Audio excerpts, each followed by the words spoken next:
আসসালামু আলাইকুম ওয়া রাহমাতুল্লাহি ওয়া বারাকাতুহু।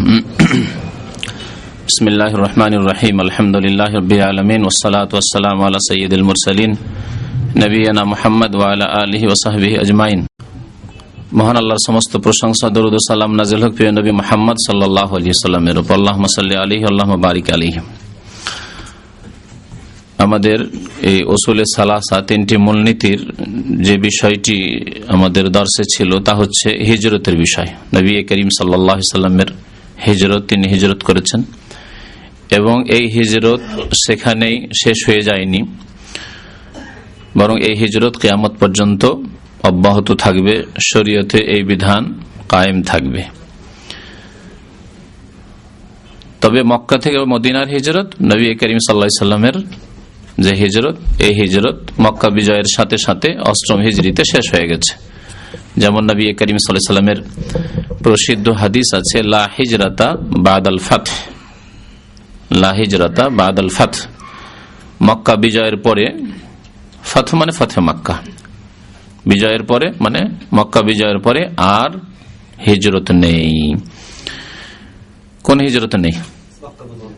মক্কা থেকে মদিনার হিজরত নেই। কারণ মক্কা এতদিন দারুল কুফর ছিল, কাফেরদের অধীনে ছিল, এখন দারুল ইসলাম হয়েছে। সুতরাং দারুল ইসলাম থেকে মুসলিম দেশ, থেকে মুসলিম দেশে হিজরত। এখানেও যেভাবে আপনি দিন পালন করতে পারছেন, সেখানেও দিন ওইভাবে পালন করতে পারছেন, তাহলে এতে এমন কোনো সওয়াব নেই। এই হিজরত আপনি হয়তো দুনিয়ার গরজে এক জায়গা থেকে অন্য জায়গায় যাচ্ছেন, সেটাই আপনার দুনিয়াবি ব্যাপার। তবে এক জায়গা থেকে অন্য জায়গায় যদি দিন আরো সুন্দর করে পালন করতে পারেন, তো যেমন এর আগে যে কথাগুলি আলোচনা হয়েছে, তাহলে এইরকম হিজরত ভালো, মুস্তাহাব কমপক্ষে। আর যেখানে দেখবেন যে দিন আমি পালনই করতে পারি না ঠিকভাবে, জুমা, জামাত, ঈদ, মসজিদ, দিনী প্রতিষ্ঠান, দিনী শিক্ষা, ছেলে মেয়েদের দিনী শিক্ষা দিতে পারছি না, তাহলে ওই সব জায়গা থেকে হিজরত করা ফরজ। তো মক্কা বিজয়ের পরে আর হিজরত নেই, মানে মক্কা থেকে আর হিজরত নেই। যে মদিনার হিজরত ফরজ ছিল সাহাবায়ে কেরাম রাদিয়াল্লাহু তাআলা আনহুম আজমাইনের উপর। ওয়ালাকিন জিহাদুন ওয়া নিয়্যাহ, তবে জিহাদ আল্লাহর রাস্তায় এবং সৎ নিয়ত কিয়ামত পর্যন্ত বাকি থাকবে। আল্লাহর রাস্তায় জিহাদ এবং সৎ নিয়ত রাখা, ভালো কাজের উদ্দেশ্য রাখা, এটি অব্যাহত থাকবে। আর এখানে বলা হবে যে জিহাদ কিয়ামত পর্যন্ত, হিজরত কিয়ামত পর্যন্ত বাকি থাকবে, অর্থাৎ আম হিজরত, দারুল কুফর থেকে দারুল ইসলামের হিজরত কিয়ামত পর্যন্ত বাকি থাকবে। হিজরত সম্পর্কে আয়াতটির সংক্ষিপ্ত তরজমা বা ব্যাখ্যা, তাফসীর করা হয়েছিল যে আল্লাহ পাক রব্বুল আলামিন ওই সব লোকদেরকে যারা হিজরত করেনি, মক্কা থেকে নির্যাতিত হয়েছিল এবং অনেকেই হতাহত হয়েছিল কাফেরদের হাতে, তাদেরকে আল্লাহ শাসন করেছেন। কেন এরকম অবস্থা তোমাদের হলো? তোমরা হিজরত করতে পারতে, অথচ যদি হিজরত না করে থাকো তাহলে শাস্তির কথা আল্লাহ পাক রব্বুল আলামিন তাদের বলেছেন। মানুষ যে ভুলে যায়, আমিও ভুলে গেছি, আজকে মানুষ ভুলে যায়। এই জুমা মসজিদে জুমার খুতবায় বললাম যে আদম আলাইহিস সালাম ভুলে গেছিলেন। মোবাইলগুলি বন্ধ করে নেন আপনারা।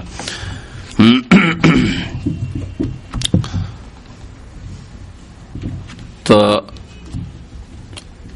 এইরকম মানুষ যারা দিন পালন করতে পারছে না, অথচ সেখানে থাকছে, ছেলে মেয়েদেরকে সেখানে ইসলাম শিখার কোনো ব্যবস্থা নেই, অথচ সেখানে থাকছে শুধু দুনিয়ার গরজে, সেই ছেলে মেয়েদের ভবিষ্যৎ অন্ধকার, ইসলামী ভবিষ্যৎ, ইমানি ভবিষ্যৎ অন্ধকার, এমন এলাকায় বসবাস করা জায়েজ নাই। এর উপর যদি সেখানে ক্ষণিকের বসবাস করতে হয়, বেশ কিছু শর্ত সাপেক্ষ করা যেতে পারে। সেগুলির বিস্তারিত আলোচনা শেখ ইবনে উসাইমিন রাহমাতুল্লাহ আলাইহি তার এই কিতাবের শারহা মানে ব্যাখ্যাই করেছেন। সময় হলে এর উপরে বিশেষ একটি আলোচনা আবার করব। তবে কিতাবটিকে এগিয়ে নেওয়ার জন্য, কিতাবের ব্যাখ্যা এগিয়ে নেওয়ার জন্য এই বিষয়টিকে সংক্ষেপ করছি। আল্লাহ পাক রব্বুল আলামিন হিজরত করার জন্য উৎসাহিত করেছেন। এইরকম অবস্থায় আল্লাহ ইরশাদ করেছেন সূরা আনকাবুতের আয়াত নম্বর 65-তে, ইয়া ইবাদিয়াল্লাযীনা আমানু, হে আমার মুমিন বান্দা, হে আমার ওইসব বান্দা আল্লাযীনা আমানু, যারা ঈমান নিয়ে এসেছো, বিশ্বাসী হয়েছো, ইন্না আরদি ওয়াসিআহ, নিশ্চয় আমার পৃথিবী, আমার জমিন প্রশস্ত, ফাইয়া ফাবুদুন, সুতরাং আমারই ইবাদত করো, আমারই ইবাদত করো। জমিন প্রশস্ত, যেখানে আল্লাহ পাকের সুন্দরভাবে ইবাদত বন্দেগী করতে পারবে সেখানে গিয়ে আমারই ইবাদত বন্দেগী করো। ইমাম বাগাবী রহমতুল্লাহ আলাইহি মুফাসসির ছিলেন, তার তাফসীরের প্রসিদ্ধ কিতাব রয়েছে, তাফসীর বাগাবী নামে প্রসিদ্ধ এই তাফসীর, হাদিস দিয়ে তিনি তাফসীর করেছেন, তাফসীর বিল মাসুর। তিনি বলছেন সাবাবু নুজুল হাযিহিল আয়া ফিল মুসলিমিন, এই আয়াতটি যে নাজিল হয়েছিল মুসলিমদের সম্পর্কে, আল্লাযীনা বিমক্কা, ওই সব মুসলিম সম্পর্কে যারা মক্কায় ছিল, লাম ইউহাজিরু, আর হিজরত করেনি, তাদেরকে আল্লাহ বললেন যে হে বান্দারা, তোমরা মুমিন হয়েছো, আল্লাহ পাকের জমিন প্রশস্ত রয়েছে, মক্কায় থাকতে হবে, যেখানে নামাজ ঠিকভাবে আদায় করতে পারছো না, ইসলামের কথা প্রকাশ করতে পারছো না, নিজের ইমানের কথা, কলিমা পড়েছি, মুসলিম হয়েছি, মুমিন হয়েছি, প্রকাশ করতে পারছো না, এখানে থাকতে হবে তোমাদের। তোমাদের ধন সম্পদ আছে, বাড়িঘর আছে, জন্মভূমি ইত্যাদি, এসব অজুহাতে না, আল্লাহর জমিন প্রশস্ত, সুতরাং আল্লাহর প্রশস্ত জমিনে যেখানে স্বাধীনভাবে, ভালোভাবে, সুন্দর করে আল্লাহ পাকের ইবাদত বন্দেগী করতে পারবে সেখানে চলে যান। নাদাহুমুল্লাহ বিইসমিল ঈমান, আল্লাহ পাক তাদেরকে ঈমানের নাম দিয়ে আহ্বান করেছেন, ইয়া আইয়ুহাল্লাযীনা, কি বলে, ইয়া ইবাদিয়াল্লাযীনা আমানু, মুমিন বলে আখ্যায়িত করেছেন, মুমিন মুসলিম।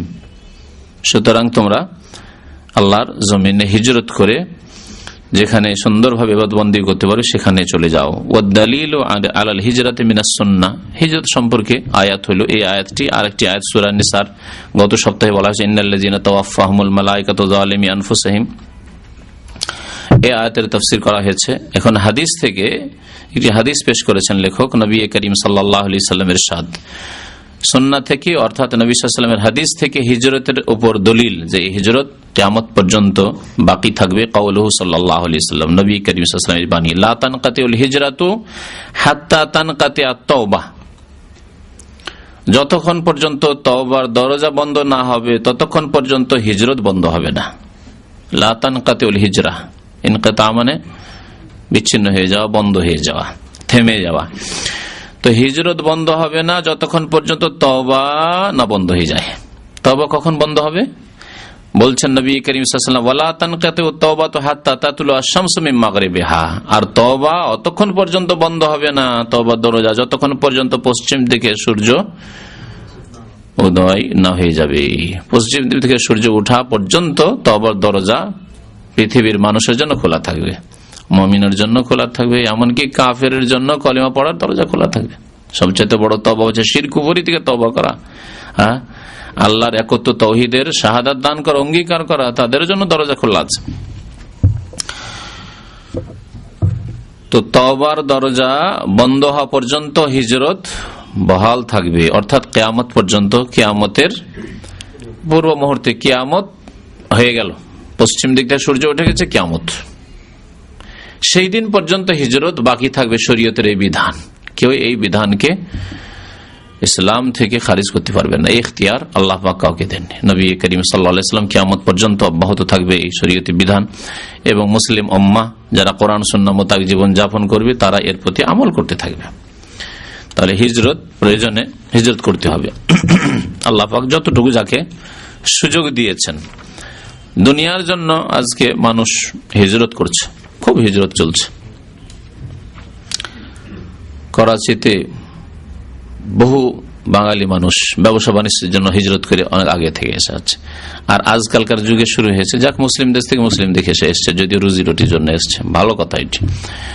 কিন্তু মুশকিলটা হচ্ছে যে মুসলিম দেশ থেকে কাফের দেশে চলে যাওয়া, যেখানে গিয়ে দিন পালন করা অনেকটাই অসম্ভব। আর নিজে যদি কোন রকম 40 বছর বয়স হয়ে গেছে, আর পাপটা পার কি করব, নামাজ রোজা করে জীবনটা ভালো কাটাই, ছেলে মেয়েগুলি না ইহুদি নাসারা,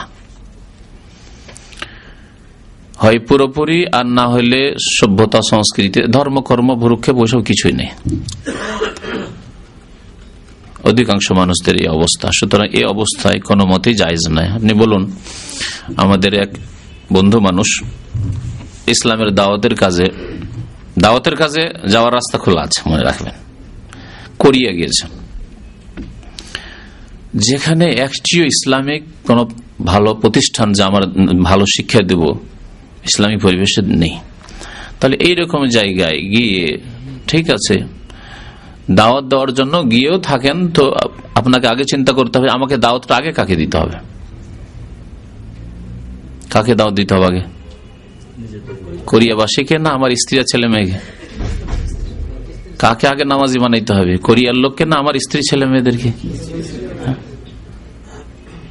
তাহলে আমাকে দেখতে হবে যে আমি ঠিক আছে দাওয়াত দিতে এসেছি, কিন্তু আগে কু আনফুসাকুম, আগে আমাকে নিজেকে বাঁচাতে হবে জাহান্নামের আগুন থেকে, পাপ থেকে, গুনাহ থেকে, ধ্বংস হওয়া থেকে, আল্লাহর আযাব গজব থেকে, ও আহলিকুম, নিজের পরিবারকে বাঁচাতে হবে। আমাকে দেখতে হবে যে আমার ছেলে মেয়েগুলি এখানে মানুষ হতে পারবে কিনা, মানুষ মানে আজকালকার ভাষায় বলছি না, কোরআনে হাদিসের আলোকে মানুষ মানে নামাজি হতে পারবে কিনা, শিরক মুক্ত হইতে পারবে কিনা, নাস্তিকতা মুক্ত হইতে পারবে কিনা, তাওহীদবাদী হইতে পারবে কিনা, ইসলাম সম্পর্কে জ্ঞান হাসিল করতে পারবে কিনা। আমাকে বাধ্য হইতে হলো ইংলিশ মিডিয়ামে দিতে, ওখানকার সিলেবাসে পড়াতে, আর ইসলাম সম্পর্কে তেমন কিছু শিখাতে পারলাম না। ওই ছেলেগুলো ওখানে যা শিখে আসছে, আব্বাকে এসে দেখছে যে আব্বা কি ওই ইসলাম ইসলাম আর দিনের কথা, ইসলাম কথা, ওই সব কথাবার্তা বলে। কত দেখো তো আজকে পৃথিবী কত উন্নতি করে চলে গেছে। তখন এই শ্রেণীর ছেলেরা কি মনে করে জানেন, মনে করে যে আমার আব্বা ও আদম কালের মানুষ, আমার মা ও আগে কালের মানুষ, এরা বুঝে না, দুনিয়া সম্পর্কে কোনো জ্ঞান নেই। যে আব্বার অন্তর ভরা শ্রদ্ধা ছিল বাংলাদেশের জমিনে, সৌদি আরবের জমিনে, মুসলিম দেশে, আব্বাকে তখন মনে করে মূর্খ জাহেল, কি জানে, দুনিয়ার খোঁজ খবর রাখে না। কিন্তু আব্বা যে যথেষ্ট জানে যে আমাকে আগে জাহান্নাম থেকে বাঁচাতে হবে, আমাকে, আমার ছেলে মেয়েকে, আমার স্ত্রীকে, আমার পরিবারকে, তারপরে আমার দুনিয়া করতে হবে, এটা ভালো করে জানে। বাবা তোমাদের চাইতে, ছেলেদের চাইতে, মেয়েদের চাইতে আব্বা যথেষ্ট জানে যদি দিন সম্পর্কে তার জ্ঞান থাকে। তবে দাওয়াত দেওয়ার জন্য বেশ কিছুদিনের জন্য গেলাম, যেটার কুপ্রভাব আমার ছেলে মেয়েদের উপর পড়বে না, ভালো কথা। বা আমার ছেলেমেয়েরা সেখানে থেকে যদি ইসলাম যথেষ্ট শিখতে পারে তো অসুবিধা নেই। সৎ উদ্দেশ্যে গিয়েছি, নেকির উদ্দেশ্যে, আল্লাহর দিন প্রচার করার জন্য গিয়েছি সেখানে। যেমন সাহাবায়ে কেরামরা, তাবেঈনরা আরব ছেড়ে দিয়ে, মক্কা মদিনা ছেড়ে দিয়ে, হেজাজ ছেড়ে দিয়ে সফর করেছেন, গিয়েছেন ভারত উপমহাদেশে, কেরালা গিয়েছেন, চিটাগাং গিয়েছেন, মাদ্রাজ গিয়েছেন, যে সামুদ্রিক এলাকাগুলি সেগুলিতে গিয়ে ইসলাম প্রচার করেছেন। সিন্ধু প্রদেশে গিয়েছেন তারা দিন প্রচার করার জন্য, দাওয়াত দেওয়ার জন্য, আল্লাহর রাস্তায় আল্লাহর দিনকে প্রতিষ্ঠিত করার জন্য তারা গিয়েছেন, ভালো কথা। কিন্তু নিজের ছেলে মেয়েদেরকে বাঁচিয়ে পাপ থেকে, শিরক থেকে, কুফরি থেকে, বেদিনী হওয়া থেকে, ইসলাম বিমুখ হয়ে যাওয়া থেকে, সব থেকে বাঁচিয়ে তারপরে অন্যদেরকে দাওয়াত দিতে হবে, নিজেকে, নিজের পরিবারকে সুরক্ষিত করে নিয়ে। নবী করিম সাল্লাল্লাহু আলাইহি সাল্লাম হিজরত করে মদিনা মুনাওয়ারা পৌঁছিলেন। এই মদিনা এর নাম হচ্ছে মদিনাতুর রাসূল সাল্লাল্লাহু আলাইহি ওয়াসাল্লাম। মদিনাতুর রাসূল সাল্লাল্লাহু আলাইহি ওয়াসাল্লাম, রাসূলুল্লাহ সাল্লাল্লাহু আলাইহি ওয়াসাল্লামের শহর। মদিনা মানে কিন্তু সিটি, এই মদিনাতুদ দাম্মাম বলছে, মদিনাতুর রিয়াদ সিটি। নবী সাল্লাল্লাহু আলাইহি ওয়াসাল্লাম এই শহরের নাম, প্রথম নাম হলো মদিনাতুর রাসূল। তার আগে ইয়াসরিব নাম ছিল, ইয়া আহলা ইয়াসরিব লা মুকাম লাকুম, কোরআনে কারীমে সূরা আহজাবে রয়েছে। প্রাচীন জাহিলি যুগের নাম ছিল, এজন্য এই নামটিকে অপছন্দ করা হয়েছে, বলতে নিষেধ করেছেন নবী সাল্লাল্লাহু আলাইহি ওয়াসাল্লাম কিছু হাদিসে, এমনি উল্লেখ করার জন্য যে আগের নাম এইরকম ছিল। কিন্তু আপনি বলবেন যে আমি ইয়াসরিব যাচ্ছি, না, ঠিক নয়। মদিনাতুর রাসূল সাল্লাল্লাহু আলাইহি ওয়াসাল্লাম বলতেন সাহাবায়ে কেরামরা, রাসূলুল্লাহ সাল্লাল্লাহু আলাইহি ওয়াসাল্লামের শহর। তারপরে সেটাকে সংক্ষেপ করে আল মদিনা করা হলো। নবী সাল্লাল্লাহু আলাইহি ওয়াসাল্লাম ইন্তেকালের পরে বিদাতি সুফিবাদী বিশ্বাসীরা একটা বাড়াইল, আল মদিনাতুল মুনাওয়ারাতু বিকবরি রাসূল সাল্লাল্লাহু আলাইহি ওয়াসাল্লাম, এমন মদিনা যে মদিনা আলোকিত, মুনাওয়ার রাসূলুল্লাহ সাল্লাল্লাহু আলাইহি ওয়াসাল্লামের কবরের দ্বারা। তো এই জন্য কোরআন সুন্নাহর অনুসারী উলামায়ে কেরামরা এটাকে অনেকে আপত্তি করেছেন, যদিও মদিনা অবশ্যই মুনাওয়ারা, এতে কোনো সন্দেহ নেই। কিন্তু যেহেতু শিরক বিদআতের একটু গন্ধ আছে, সেই জন্য তার থেকে বেঁচে থাকা ভালো, মদিনা বলেন। তারপরে আমাদের দেশীয় ভাষা মদিনা শরীফ, মক্কা শরীফ, মদিনা শরীফ, এগুলো হচ্ছে আমাদের দেশীয় ভাষা। আর তারা বলবে না কেন মক্কা মদিনা অবশ্যই শরীফ, মক্কাতুল মুকাররমা, সম্মানিত মক্কা, ওর মানে মদিনা, মক্কা শরীফ, মক্কাতুল মুকাররমা, মদিনা মুনাওয়ারা, অবশ্যই এগুলি মুনাওয়ারা। কিন্তু যেই স্থানগুলিকে নিয়ে শিরক শুরু হয়েছে মুসলিম উম্মতে, তার কারণে মুনাওয়ার এটি আপত্তিকর।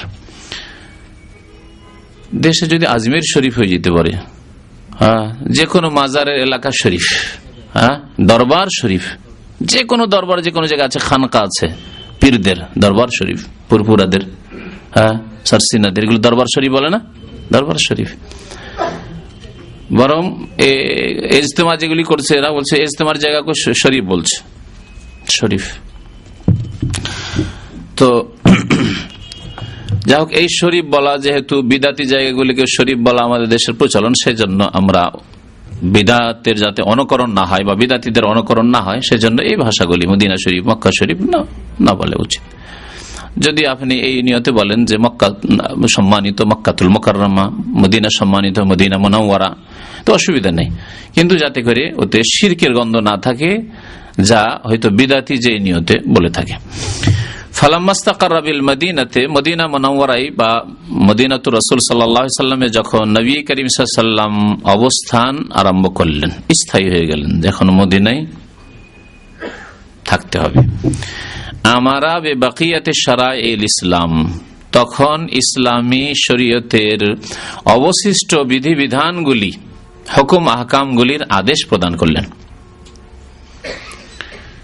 মক্কায় তাহলে কি হুকুম নাযিল হয়েছিল?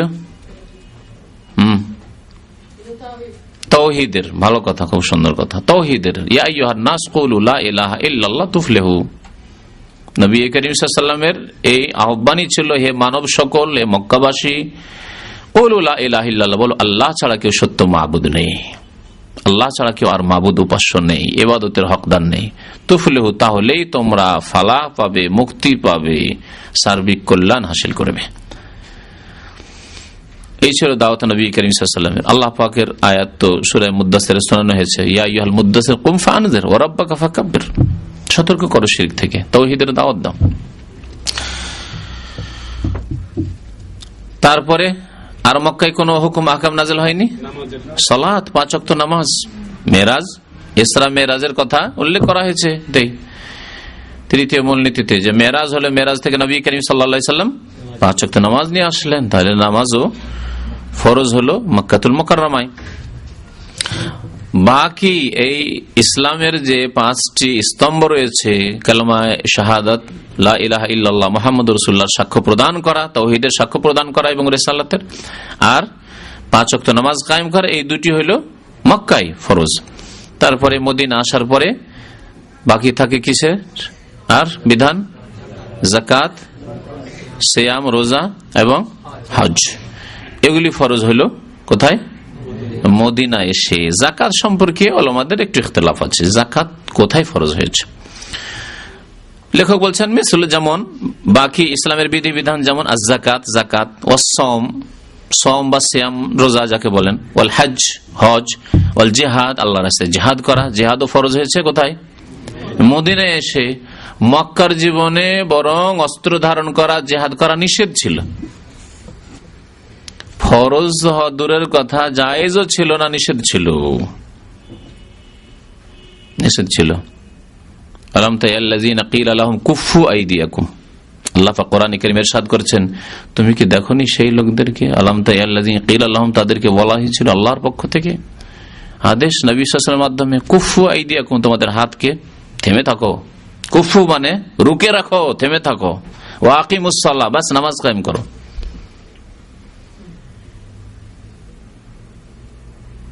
এখানে আল্লাহ পাক এই আয়াতে তাহলে কি বলেছেন?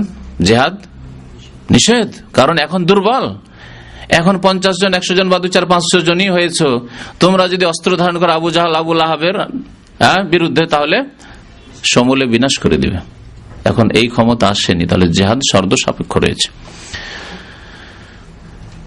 তারপর আল্লাহ পাক বলেন, ওযানা লিল্লাযিনা ইউকাতালুনা বিআন্নাহুম যুলিমু, যাদের বিরুদ্ধে সশস্ত্র নেমে গেছে কাফেররা, যুদ্ধ করার জন্য নেমে পড়েছে কাফেররা, তাদেরকে ওযানা, অনুমতি দেওয়া হচ্ছে।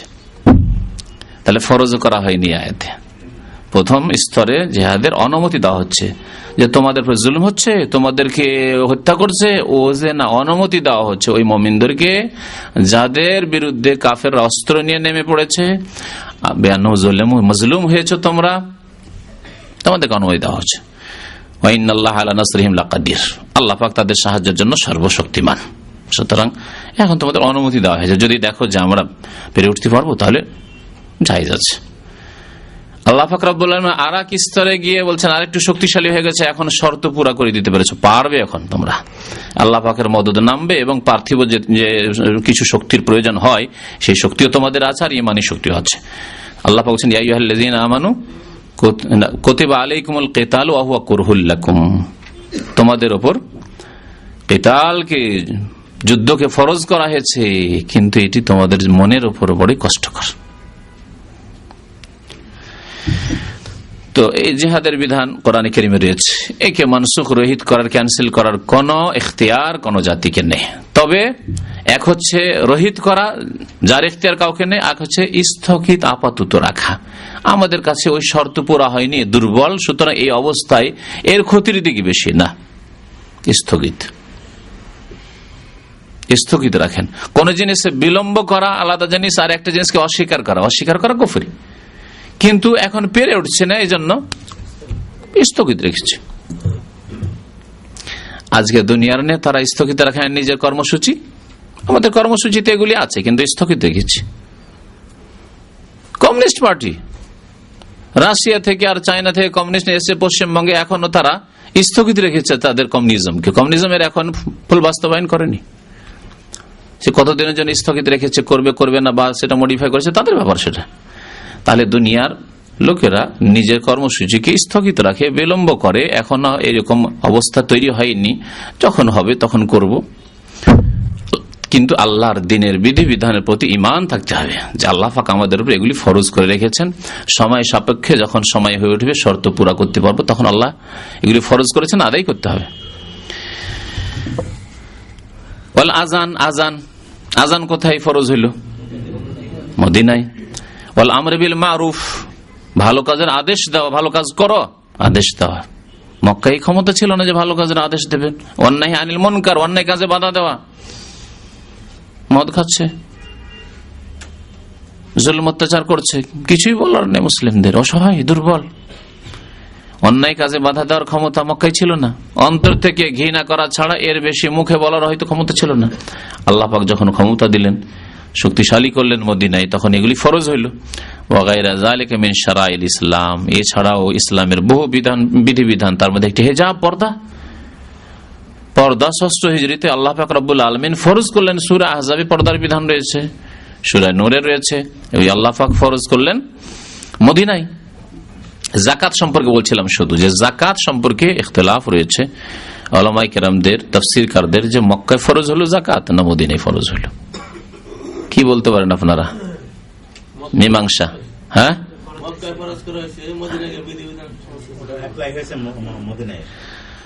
যারা বলেছেন এইরকম, তারা সমন্বয় করতে চেয়েছেন দুই রকমের আয়াতের মধ্যে। বেশ কিছু মক্কি সূরা রয়েছে, মক্কায় নাযিল হয়েছে সূরাগুলি মক্কি সূরা, লেখা আছে অমুক সূরা মক্কি, আর ওই সূরায় যাকাতের কথা উল্লেখ করা হয়েছে।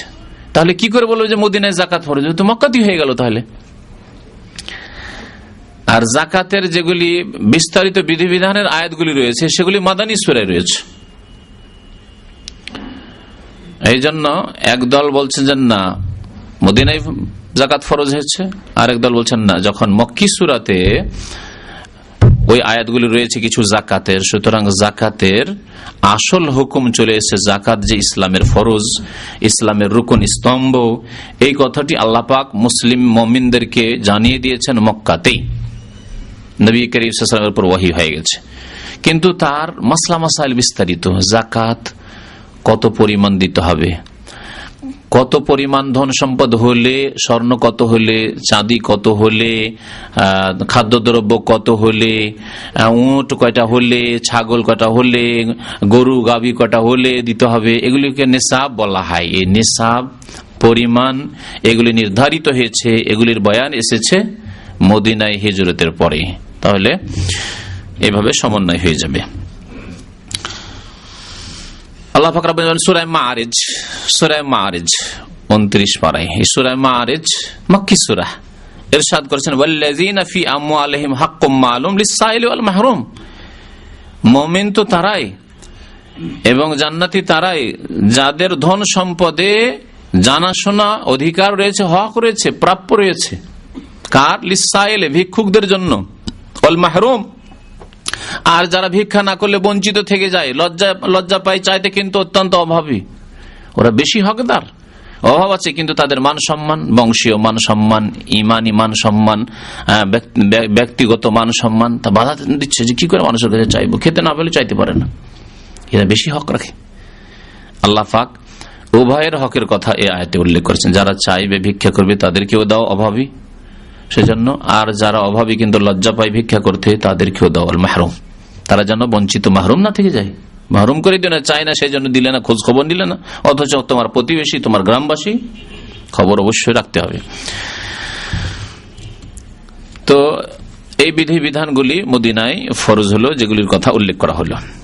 আখাযা আলা হাযা 10 সিনিন, মদিনায় এসে এর ওপর নবী করিম সাল্লাল্লাহু আলাইহি ওয়াসাল্লাম 10 বছর অতিবাহিত করলেন। 10 বছর কেটে গেল, 1 বছর 2 বছর করে।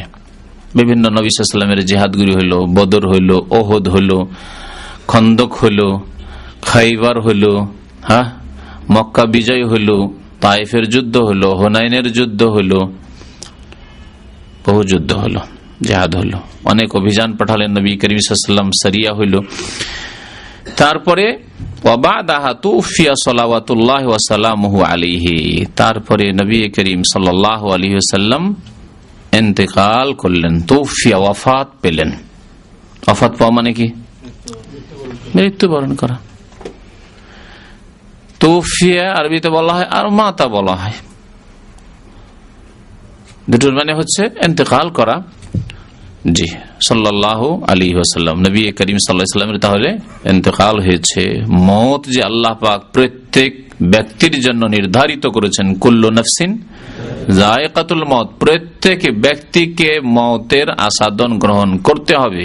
এটি হচ্ছে আল্লাহ পাকের কায়দা, নীতিমালা, এতে থেকে কেউ ব্যতিক্রম নেই। কুল্লু নাফসিন, যদি ব্যতিক্রম হইতো তো আল্লাহ পাক বলতেন, যেমন বলেছেন কুল্লু মান আলাইহা ফান ওয়া ইয়াবকা ওয়াজহু রাব্বিকা, পৃথিবীর সবকিছুই ধ্বংসশীল কিন্তু তোমার রবের সত্তা, রব।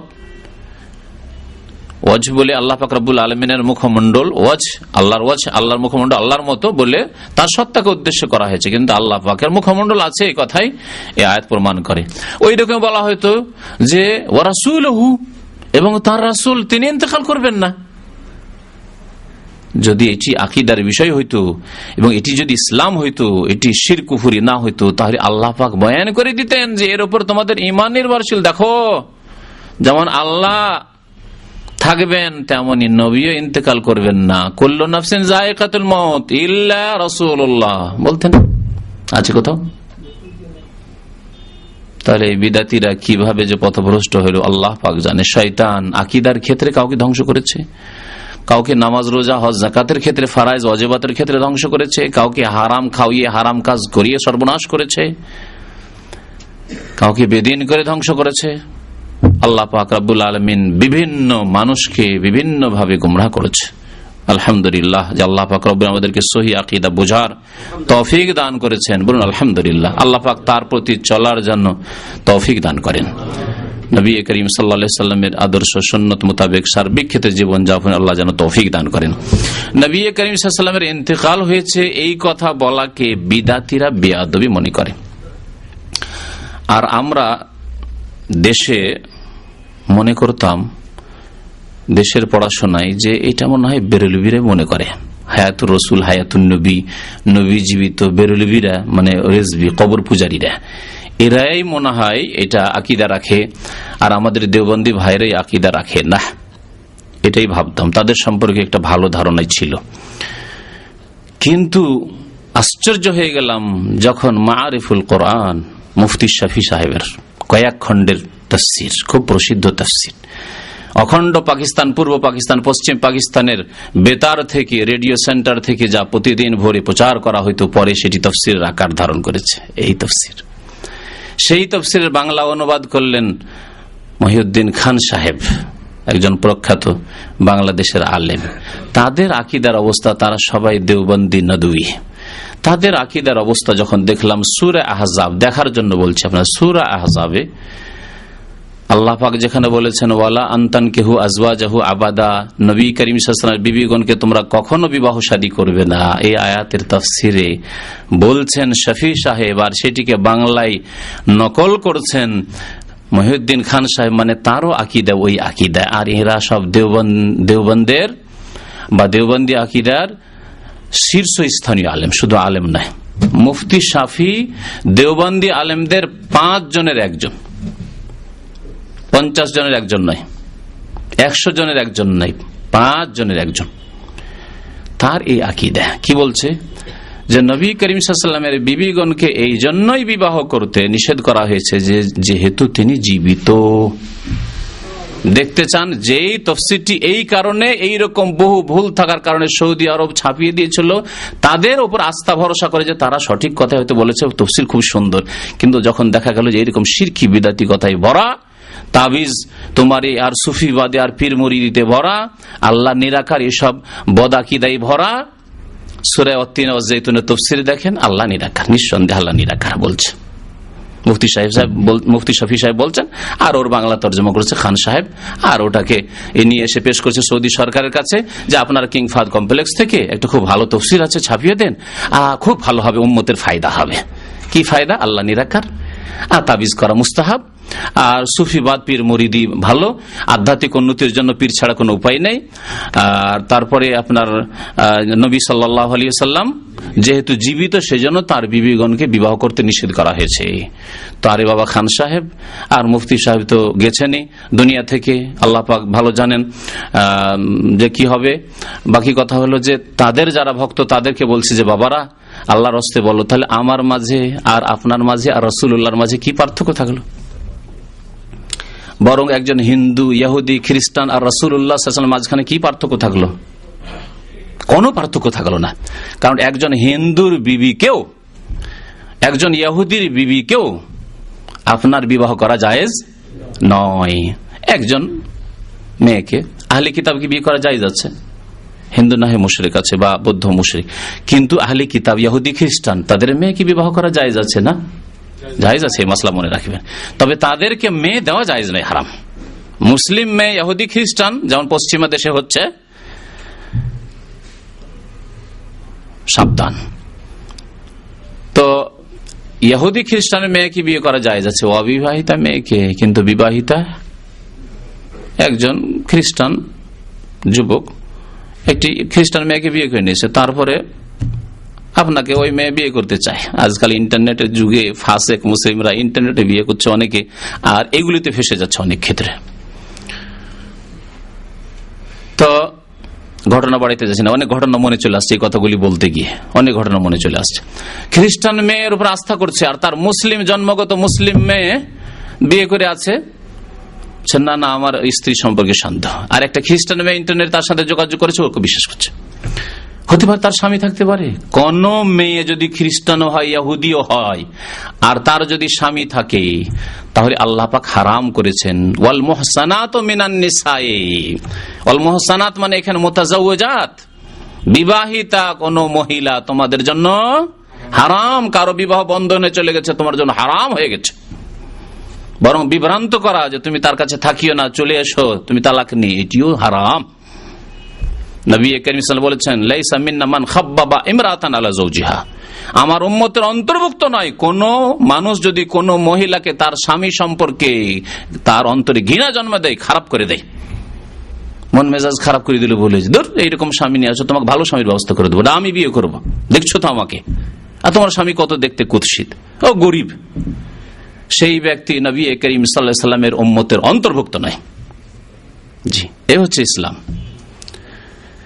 তাহলে বলুন, একজন ইহুদি খ্রিস্টান বা একজন মুসলিম বিবাহ করে নিয়েছে, বিবাহ বন্ধনে আছে, ওই মেয়ে কোন মানুষের জন্য জায়েজ নয়, কারণ অমুকের স্ত্রী।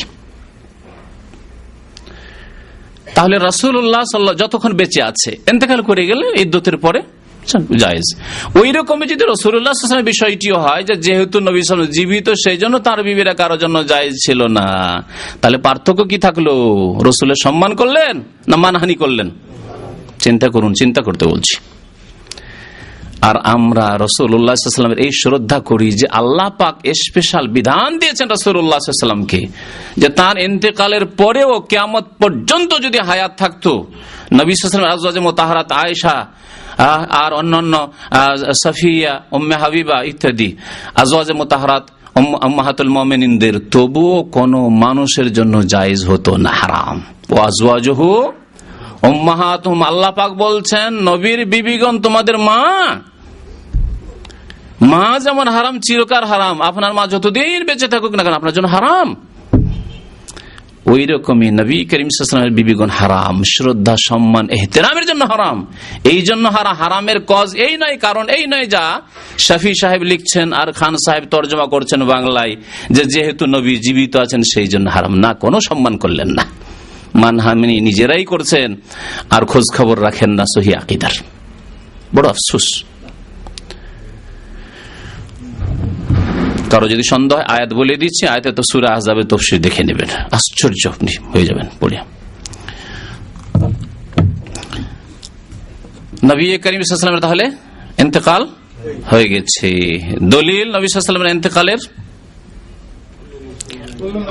এক তো কুল্লু নাফসিন যায়কাতুল মাউত আম, যে প্রত্যেক নফসকে যার শ্বাস প্রশ্বাস আছে, যার আত্মা আছে, তার মওত আছে। কুল্লু নাফসিন যায়কাতুল মাউত। আর তারপরে আবু বকর সিদ্দিক রাদিয়াল্লাহু তাআলা আনহু নবী সাল্লাল্লাহু আলাইহি ওয়াসাল্লামের তিরোধানের পরে যেই মসজিদ নববীতে খুতবা দিয়েছিলেন, বক্তব্য করেছিলেন, যেই সময় ওমর রাদিয়াল্লাহু তাআলা পাগলের মতো বকছিলেন, হুঁশ হারিয়ে ফেলেছিলেন যে না হইতে পারে না এরকম যে নবী সাল্লাল্লাহু আলাইহি ওয়াসাল্লাম আমাদেরকে ছেড়ে দিয়ে ইন্তেকাল করেছেন, না, যে বলবে মুহাম্মদ সাল্লাল্লাহু আলাইহি ওয়াসাল্লাম ইন্তেকাল হয়েছে তাকে একবারে দেব শেষ করে। সেই সময় বক্তব্য করেছিলেন ঐতিহাসিক বক্তব্য, স্বর্ণ অক্ষরে লেখার মতো বক্তব্য। আবু বকর সিদ্দিক রাদিয়াল্লাহু তাআলা রাসূলুল্লাহ সাল্লাল্লাহু আলাইহি ওয়াসাল্লামের খলিফা, খলিফাতুল মুসলিমিন, খলিফাতুর রাসূলিল্লাহ বলেছেন আলা মান কানা ইয়াবুদু মুহাম্মাদান ফাইন্না মুহাম্মাদান কাদ মাত। শুনে রাখো, যদি কোনো মানুষ মুহাম্মদ সাল্লাল্লাহু আলাইহি ওয়াসাল্লামের পূজা করে থাকে এতদিন, তাহলে জেনে রাখো যে মুহাম্মদ সাল্লাল্লাহু আলাইহি ওয়াসাল্লাম কাদ মাতা, তিনি মওত পেয়ে গেছেন, ইন্তেকাল করে গেছেন। মাতা ইয়ামুতু মাউতান, গ্রামার ভালো করে বুঝেন আপনারা, নাহু সারফের অভাব নাই, কিন্তু সহিহ আকীদার অভাব আছে। মাদ্রাসায় নাহু সারফ যথেষ্টই পড়েছেন, ফিকহও যথেষ্ট পড়েছেন, কিন্তু সহিহ আকীদার বড়ই ত্রুটি আছে, বড় ত্রুটি রেখে দিয়েছে এখানে, যার ফলে সহিহ আকীদা নেই। ভ্রান্ত আকীদার উপরে মনে করছে যে খুব খুশি, যে খুব সহিহ আকীদার আমরা খুব বেশ দিনের কাজ করে যাচ্ছি, মসজিদ মাদ্রাসা ইত্যাদি করে যাচ্ছি, ইসলামিক প্রতিষ্ঠান, ইসলামিক বই ছাপাচ্ছি, ইসলামিক পাঠাগার, অনেক কিছুই করছি। তারপরে ওমান কানা ইয়াবুদুল্লাহ, আর যেই ব্যক্তি আল্লাহর ইবাদত বন্দেগী করতো, শোনো সাহাবায়ে কেরাম সবাই জমা হয়ে গেছেন। আবু বকর সিদ্দিকের খুতবা শুরু হতে সবাই এসে জমা হয়ে গেছেন তার সামনে। ওমর রাদিয়াল্লাহু তাআলা আনহু একাই পড়ে গেছেন, কারণ আবু বকর সিদ্দিক রাদিয়াল্লাহু তাআলা আনহুর শ্রেষ্ঠত্ব জানতেন ভালো করে সাহাবায়ে কেরামরা, আর বক্তব্য শুনে সবাই হাজির হয়ে গেছেন। ওমান কানা ইয়াবুদুল্লাহ, যারা আল্লাহ পাকের ইবাদত বন্দেগী করতো, সে জেনে রাখুক ফাইনাল্লাহ হাইয়ুন লা ইয়ামুত, আল্লাহ পাক চিরঞ্জীব। আল হাইকে একমাত্র আল্লাহ। যদি নবী সাল্লাল্লাহু আলাইহি ওয়াসাল্লাম ইন্তেকাল করেননি সেই জন্য তার বিবির হারাম, তো তিনিই তো হাই হয়ে যান, তাহলে তিনিও চিরঞ্জীব। তাহলে আল্লাহ পাকে আর রাসূলে কি পার্থক্য হয়? খালেক আর মাখলুকে কি পার্থক্য হয়? আবদার মাবুদে কি পার্থক্য হয়? রব আর মারবুবে কি পার্থক্য হয়?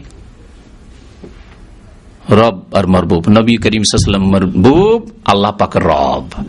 আল্লাহ পাক মাবুদ, নবী সাল্লাল্লাহু আলাইহি ওয়াসাল্লাম আবদ। আল্লাহ পাক খালেক, নবী করিম সাল্লাল্লাহু আলাইহি ওয়াসাল্লাম মখলুক। আল্লাহ পাক হাই, নবী করিম সাল্লাল্লাহু আলাইহি ওয়াসাল্লাম মাইয়িত। তারপরে সুম্মা কারা, এই আয়াতটি পাঠ করেছিলেন, শুনেন আয়াত। ওয়ামা মুহাম্মাদুন ইল্লা রাসূলুন কাদ খালাত মিন ক্বাবলিহি রাসূল, মুহাম্মদ সাল্লাল্লাহু আলাইহি ওয়াসাল্লাম কিছুই নন, কি একমাত্র একজন রাসূল। ওয়ামা মুহাম্মাদুন শাব্দিক তরজমা করলাম, সেই জন্য কিছুই নন বললাম। মুহাম্মদ সাল্লাল্লাহু আলাইহি ওয়াসাল্লাম একমাত্র একজন রাসূল। কাদ খালাত মিন ক্বাবলিহি রাসূল, তার পূর্বে অনেক রাসূল চলে গেছেন। বিদায় হয়ে চলে গেছেন। আফাই মাতা, সুতরাং তিনি যদি ইন্তেকাল করেন, মাতা ইয়ামুতু, ইন্তেকাল করেন, আও কোতিলা, অথবা তাকে যদি আল্লাহর শত্রু, আল্লাহর দিনের শত্রু, রাসূলের দুশমনরা হত্যা করে দিয়ে থাকে, তিনি হত্যা হয়ে গিয়ে থাকেন, ইন কালাবতুম আলা আকাবিকুম, তাহলে তোমরা কি তোমাদের পৃষ্ঠদেশের দিকে ফিরে যাবে, উল্টো হয়ে ফিরে যাবে দিন থেকে? না, দিনের উপর অটল থাকো। এখানে আরেকটি কথা বলি, নবী করিম সাল্লাল্লাহু আলাইহি ওয়াসাল্লামের ইন্তেকাল হয়েছে, কিন্তু শাহাদাতের ইন্তেকাল হয়েছে, যেটা অনেকেই জানে না অথবা শুনলেও ভুলে যায়। নবী করিম সাল্লাল্লাহু আলাইহি ওয়াসাল্লাম শহীদ হয়েছেন ইহুদিদের হাতে, ইহুদিদের হাতে শহীদ হয়েছেন। জানেন এই ঘটনা? নবী করিম সাল্লাল্লাহু আলাইহি ওয়াসাল্লামকে খাইবারের ইহুদি মহিলা কি দিয়েছিল? বিষ মাখানো গোশত দিয়েছিল, ছাগলের রান দিয়েছিল। নবী সাল্লাল্লাহু আলাইহি ওয়াসাল্লাম খেয়ে নিয়েছিলেন, তার সাথে কয়েকজন সাহাবায়ে কেরাম খেয়ে নিয়েছিলেন। ওহী আসলো, সাথে সাথে ছেড়ে দিলেন। সাহাবায়ে কেরাম কয়েকজনের ইন্তেকাল হয়ে গেছিল এই ঘটনার সাথে সাথে। আল্লাহ পাকের দিনের কাজ বাকি ছিল, তাই আল্লাহ পাক তার স্পেশাল কুদরতে, খাস কুদরতে কামেলায় নবীকে বাহায়াত রাখলেন এই ঘটনার পরে। 7ম হিজরিতে খৈবরের বছর, তারপর থেকে কয়েক বছর আল্লাহ পাক তাকে রাখলেন। দিন যখন পূর্ণতা লাভ করলো, আল্লাহ পাক আয়াত নাজিল করে দিলেন বিদায় হজে, আল-ইয়াওমা আকমালতু লাকুম দীনাকুম ওয়া আতমামতু আলাইকুম নি'মাতি ওয়া রাদিতু লাকুমুল ইসলাম দীনা। দিন কমপ্লিট করে দিয়েছি, নিয়ামত পুরা করে দিয়েছি এবং তোমার জন্য ইসলামকে দিন স্বরূপ মনোনীত করেছি তোমাদের জন্য। আল্লাহ পাক সূরা নসর নাযিল করলেন, ইযা জা নাসরুল্লাহি ওয়াল ফাতহু ওয়া রাআইতান নাস ইয়াদখুলুনা ফি দীনিল্লাহি আফওয়াজা ফাসাব্বিহ বিহামদি রাব্বিকা ওয়াস্তাগফিরু ইন্নাহু কানা তাওয়াবা।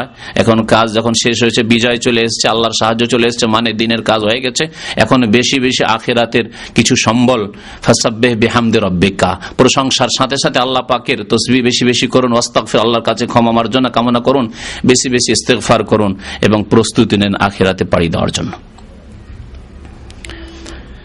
নবী করিম সাল্লাল্লাহু আলাইহি ওয়াসাল্লাম শহীদ হলেন, এটা কেমন করে বুঝবো? তখন তো বেঁচে গেলেন, তাহলে আর শহীদ হলেন কেমন করে? হ্যাঁ, নবী করিম সাল্লাল্লাহু আলাইহি ওয়াসাল্লাম বলছেন ইন্তেকালের পূর্ব মুহূর্তে যে আমি এখন বুঝতে পারছি যে আমার আবহর নামক যে শিরা রয়েছে, সে শিরাটি মনে হচ্ছে ছিন্ন ভিন্ন হয়ে গেল, আর ওই বিষ, যে বিষ আমাকে দেওয়া হয়েছিল খাইবারে, সেই বিষের কষ্ট আমি এখন অনুভব করছি। আল্লাহ পাক শাহাদাতের মর্যাদা দিয়েছেন প্রিয় রাসূল সাল্লাল্লাহু আলাইহি সাল্লামকে এইভাবে। তো আল্লাহ পাক তাই বলেছেন যে তিনি যদি ইন্তেকাল করেন অথবা তাকে যদি খুন করে দেয় এই ইহুদিরা, তো ইনকালাবতুম আলা আকাবিকুম, তোমরা উল্টো দিকে ফিরে যাবে দিন থেকে, দিনের উপর অটল থাকো। দিন তোমাদেরকে আমানত দিয়ে চলে গেছেন, এখন আমানতকে আগে বাড়াও, সারা বিশ্বের মানব জাতি পর্যন্ত পৌঁছাও, এই তোমাদের দায়িত্ব।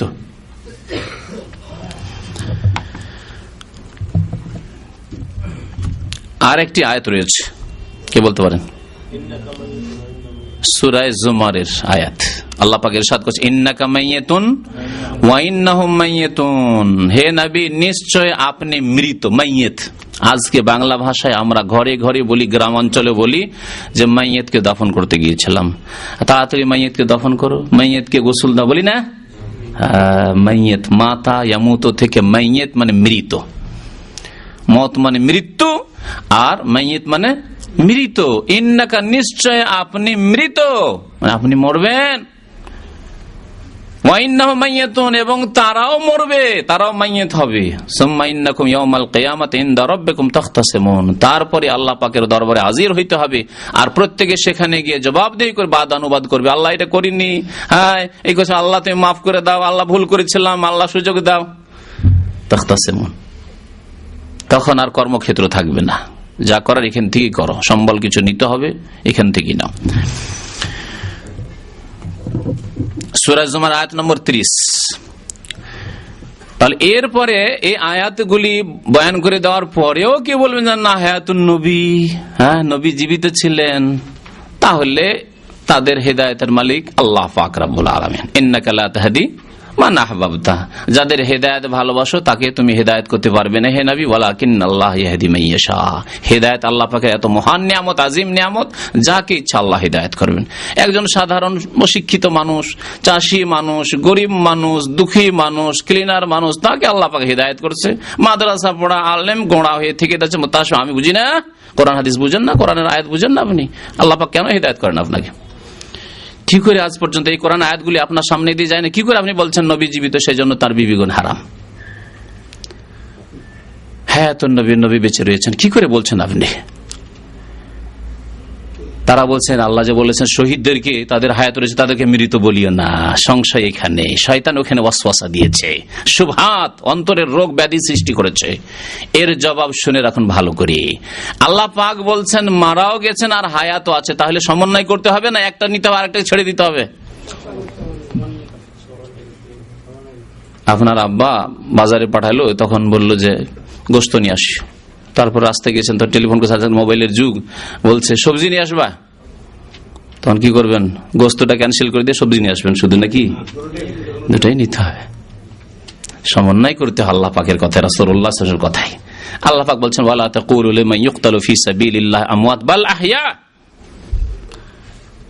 বরং তারা জীবিত রয়েছেন। যারা আল্লাহর রাস্তায় শহীদ হয় তাদেরকে তোমরা মৃত বলিও না, বরং তারা জীবিত। ওয়ালাকিন লা তাশউরুন, কিন্তু এই জীবন কেমন তোমাদের মতো, দুনিয়ার মতো তোমরা বুঝো না, অনুধাবন করতে পারবে না, উপলব্ধি করতে পারবে না, তোমাদের কোনো অনুভূতি নেই ওই জীবন সম্পর্কে। সেটি হচ্ছে বারজাখী জীবন, হায়াতুন বারজাখিয়া, পরলৌকিক জীবন। শরীর থেকে, দেহ থেকে আত্মা চলে গেছে, আত্মা মরেনি। আত্মা কোথায় গিয়েছে? এটা প্রত্যেকের যখন আত্মা আছে আল্লাহ পাকের দরবারে আলামে আরওয়াহতে, তাহলে শহীদদেরকে শুধু আর নবীদেরকে হায়াতের কথা বলার কি যুক্তি আছে? হ্যাঁ, ওদের শ্রেষ্ঠ জীবন আছে সেজন্য বলা হয়েছে, সম্মানের জীবন আছে সেজন্য বলা হয়েছে, উত্তম জীবন আছে সেজন্য তাদের কথা বলা হয়েছে। তাদেরকে তোমাদের মতো মৃত ভাবিও না, যে মরার পরে কবর আযাব, হ্যাঁ, মরার পরে শাস্তি আর সাফ শাস্তি, ওই রকম ভাবিও না। তাদের জন্য আল্লাহ সম্মানজনক স্থান রেখেছেন আলামে আরওয়াহতে, ইল্লিনে। এই হচ্ছে এর অর্থ। এর অর্থ এই নয় যে বাল আহিয়াউন, বরং জীবিত মানে আমাদের মতো জীবিত, আমাদের মতো জীবিত কথা কোথায় পেলে? আর মাসিক মদিনার কোন এক সংখ্যায় কয়েক বছর আগে এটাও লিখেছে যে নবী আমাদের মতো জীবিত। আরো আশ্চর্য,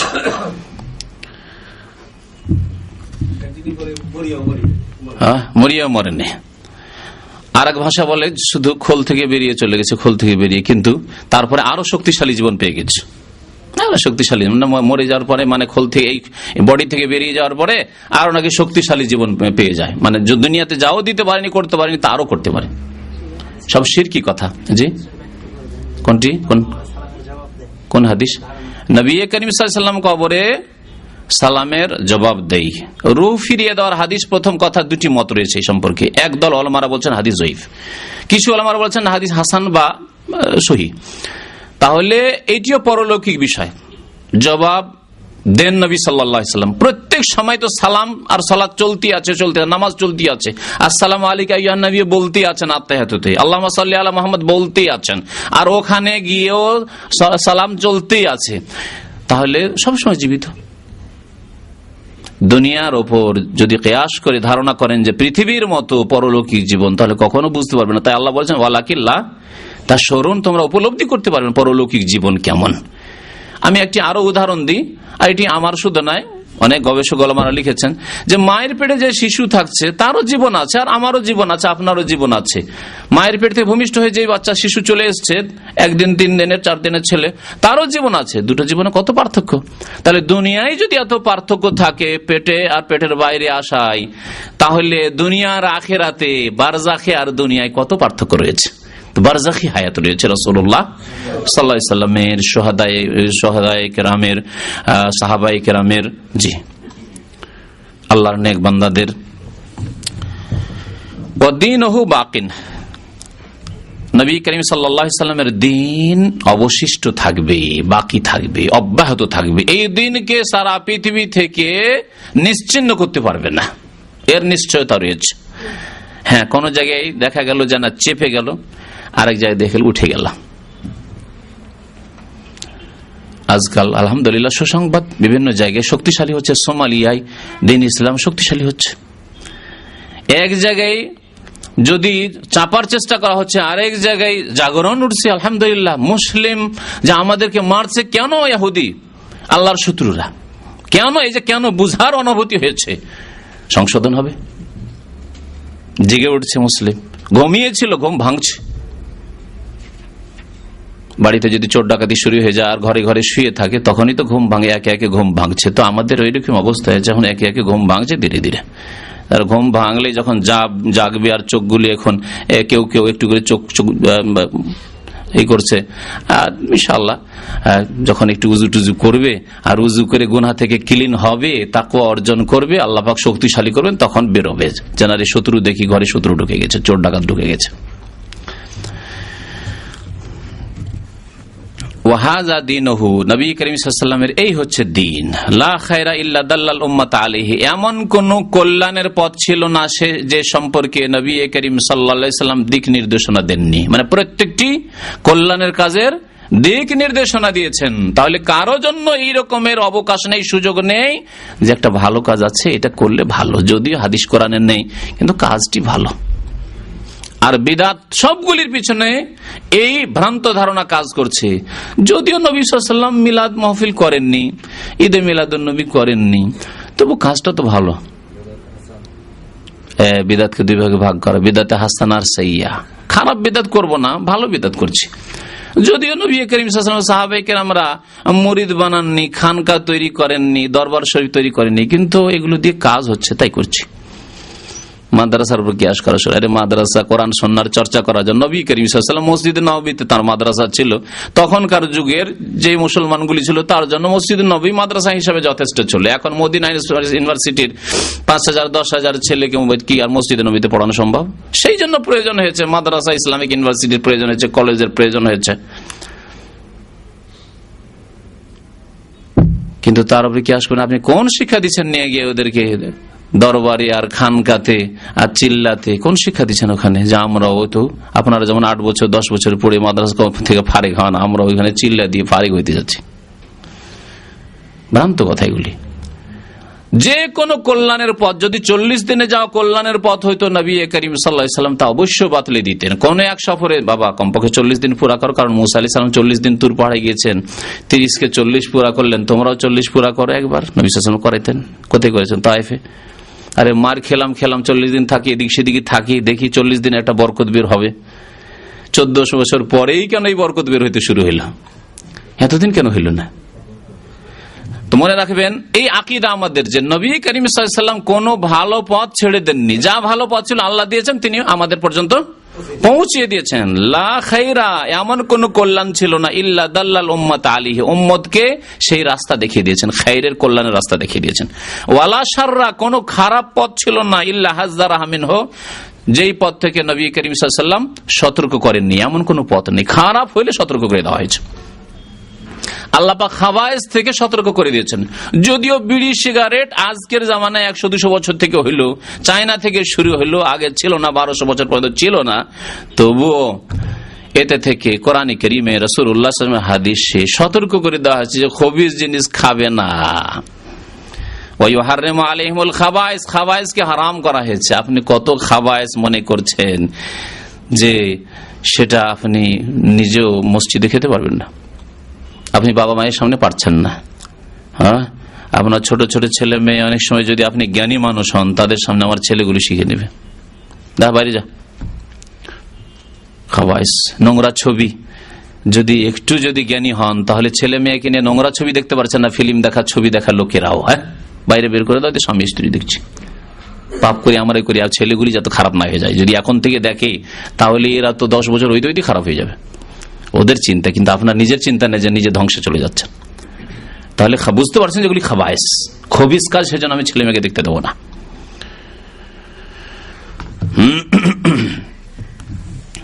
ওয়াল খায়র আল্লাযী দাল্লা আলাইহি, আর সার্বিক কল্যাণ যার জন্য নবী করিম সাল্লাল্লাহু আলাইহি ওয়াসাল্লাম দিক নির্দেশনা দিয়েছেন, রাস্তা বাতলিয়ে দিয়েছেন, তা হচ্ছে তাওহীদ, আল্লাহর একত্ব।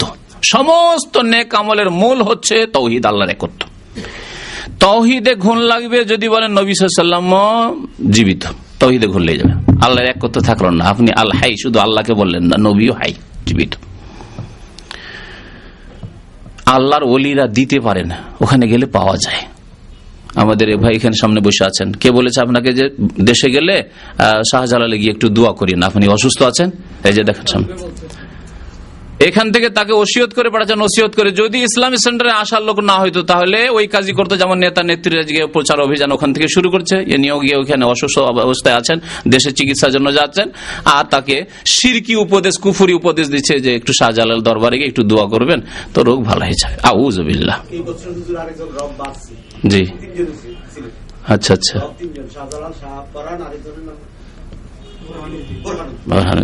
আরো হবে।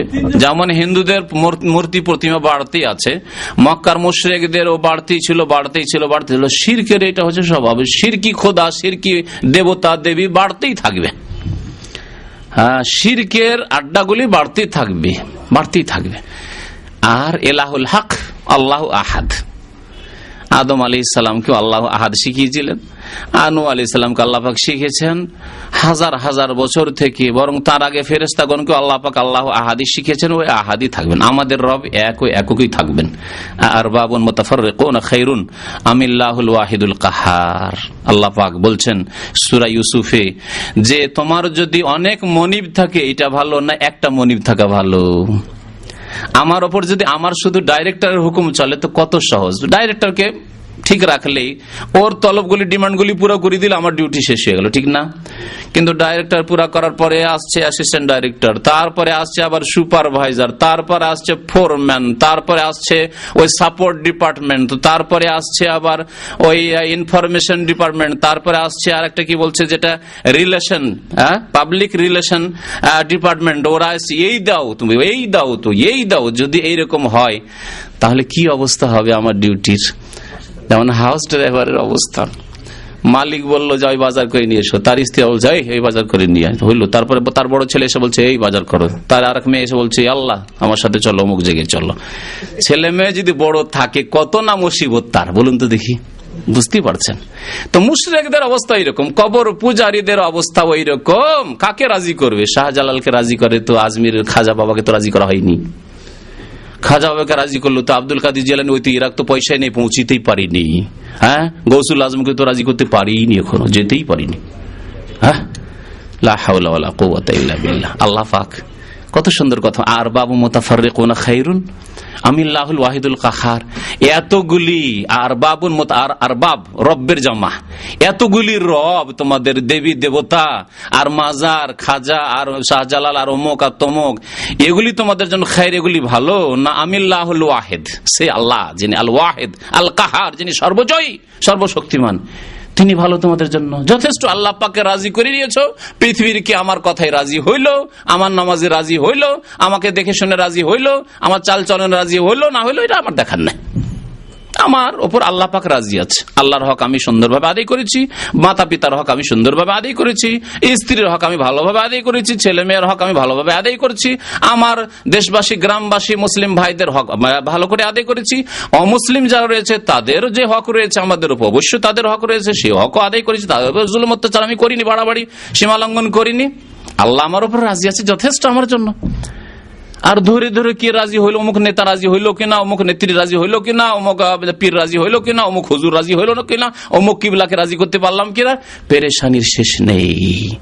আর বাবুল মুতাফাররিকুনা খায়রুন আমিল্লাহুল ওয়াহিদুল কাহার। আল্লাহু আকবার। কোরআন যদি মানুষ তিলাওয়াত করে তরজমা তাফসীর সহ, তাহলে বিভ্রান্ত কোনোদিন হবে না। কিন্তু কোরআন আসমানি সিলেবাসের আদর্শ থেকে, তাফসীর থেকে, ব্যাখ্যা থেকে আমরা দূরে হয়ে গেছি। আমরা তাকে গরজ মনে করি না, শিখিয়ে দেয়। সেই জন্য আমাদেরকে শয়তান বিভ্রান্ত করার সুযোগ পেয়েছে তাওহীদের ক্ষেত্রে। সবচাইতে বড় যে দাওয়াত বা যে কল্যাণ আল খায়র, সার্বিক কল্যাণ, তা হচ্ছে তাওহীদ, আল্লাহর একত্ব। আল্লাহর একত্ব যদি থাকে আর কিছু পাপও থাকে, আল্লাহ পাপগুলিকে দুনিয়ার কিছু শাস্তি দিয়ে, বালা মুসিবতে পড়লেন, অসুখ বিসুখ হইলো, ইত্যাদি হইলো, এই দিয়ে আল্লাহ মাফ করে দেবেন। অথবা কবরে কিছুদিন আযাব হলো, তা দিয়ে মাফ হবে। তাতেও যদি না হয় তো আখিরাতে হাসর মাঠে ঘামে হাবুডুবু করে মাফ হবে। আর না হলে পুলসিরাতের উপরে কিছু আঁচড় টাচড় লেগে, যেমন হাদিসে আছে, কিছু জখম টখম হয়ে তাতেও মাফ হয়ে জান্নাত যেতে পারেন। তাতেও যদি না হয় আরো কিছু পাপ আছে তো জাহান্নামে গিয়ে 2, 4, 10 বছর 50 বছর থেকেও মাফ হবে। কি বুঝলেন? তৌহিদ যদি থাকে তো মাফ হবে, একদিন জান্নাতে ফিরে আসবে। আর যদি তৌহিদ না থাকে, হাজার গাড়ি নামাজ থাকে, নফলের অভাব নেই, কিন্তু তৌহিদ নেই, মাজার পূজা, তাবিজের উপর আস্থা ভরসা, মাজারে গিয়ে খাসি মোরগ জবাই করা, মাজারের জন্য মান্নত করা, চাদর চড়িয়ে আসা, আল্লাহ কোনদিন মাফ করবেন না। নামাজ রোজা কোনো কিছুই কাজে আসবে না, ওগুলোর জন্য আল্লাহ দুনিয়াতে দিয়ে দেবেন। হ্যাঁ, বিদাতিরা অনেকে ধনী পয়সাওয়ালা, অনেকে বড় বড় নেতৃত্বে অধিষ্ঠিত, বড় বড় নেতৃত্ব তারা দিচ্ছে, দুনিয়া দিয়ে দিচ্ছেন, ভালো কিছু কাজ করছে, দুনিয়া আল্লাহ পাক দিয়ে দিচ্ছেন তাদেরকে। আল্লাহ পাক যারা কিছু ভালো কাজ করে তাদের আমলকে একেবারে নষ্ট করে দেন না, এই জন্য পার্থিব জগতে দুনিয়াতেই দিয়ে দেন। কিন্তু মুমিনদেরকে, তৌহিদবাদীদেরকে, আল্লাহর একত্রে যারা বিশ্বাসী, আল্লাহর একত্রের প্রতিষ্ঠাকারী যারা, তাদেরকে আল্লাহ দুনিয়াও দেবেন, আখিরাতও দেবেন, যাদের প্রশংসা আল্লাহ পাক করেছেন। হ্যাঁ, ওয়ামিনহুম মান ইয়াকুলু রাব্বানা আতিনা ফিদ দুনিয়া হাসানা ওয়া ফিল আখিরাতি হাসানা, দুনিয়ারও হাসানা আল্লাহ দেবেন আর আখিরাতেরও হাসানা দেবেন। ওয়া কিনা আযাবান নার, জাহান্নামের আযাব থেকে আল্লাহ রেহাই দেবেন ইনশাআল্লাহ। আল্লাহ যেন আমাদেরকে এর তৌফিক দান করেন। উলাইকা লাহুম নাসিবুম মিম্মা কাসাবু আল্লাহু সারিউল হিসাব, এরা যা কিছু উপার্জন করবে তাদের আল্লাহ তাদের নসিব দেবেন, তাদের নসিব ভালো করবেন, তাদেরকে আল্লাহ বড় অংশ দেবেন। আল্লাহ পাক যেন আমাদেরকে বোঝার এবং আমল করার তৌফিক দান করেন। আল্লাহ পাক যেন আমাদের গুনাহ খাতা মাফ করে দেন, ভুল বুঝাবুঝি যেন আমাদের দূর করে দেন। আল্লাহ পাক আমাদের সংশয়গুলি, শুবহাতগুলি যেন দূর করে দেন। আল্লাহ পাক আমাদেরকে সহি আকীদা বোঝার, অনুধাবন করার আর তার প্রতি আমল করার, চলার যেন তৌফিক দান করেন। ব্যক্তি পূজার অন্ধত্ব থেকে আল্লাহ পাক আমাদের হেফাজত করেন। আমিন ইয়া রাব্বাল আলামিন। সাল্লাল্লাহু আলা নবিয়িনা মুহাম্মদ ওয়া আলা আলিহি ওয়া সাহবিহি আজমাইন।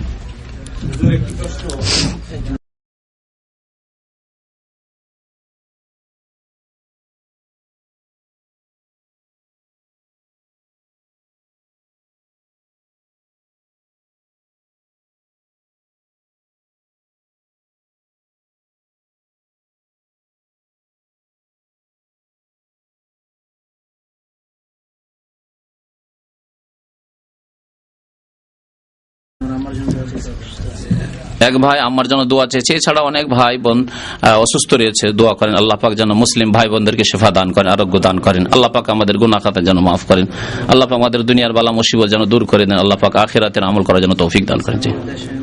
আল্লাহর কিতাবের সাথে কোনো সম্পর্ক নেই, হুজুর, আল্লাহর কিতাবের সাথে কোনো সম্পর্ক নেই, তাদের রাসূলদের চরিত্রের সাথে তাদের কোনো সম্পর্ক নেই, অথচ আমরা তাদেরকে আহলুল কিতাব বলছি কেন?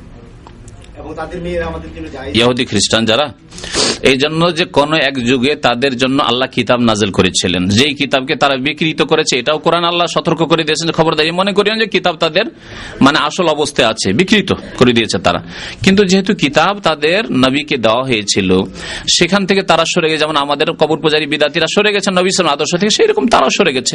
এরা কোরআনকে বিকৃত করতে পারেনি, কারণ কোরআন হেফাজতের আল্লাহ দায়িত্ব নিয়েছেন, আর ওই তাওরাত ইনজিলের হেফাজতের আল্লাহ দায়িত্ব নেয়নি, সেজন্য সেগুলি বিকৃত করতে তারা পেরেছে। তো বিকৃত করেছে আর বিকৃত ধর্মেও তারা চলে গেছে।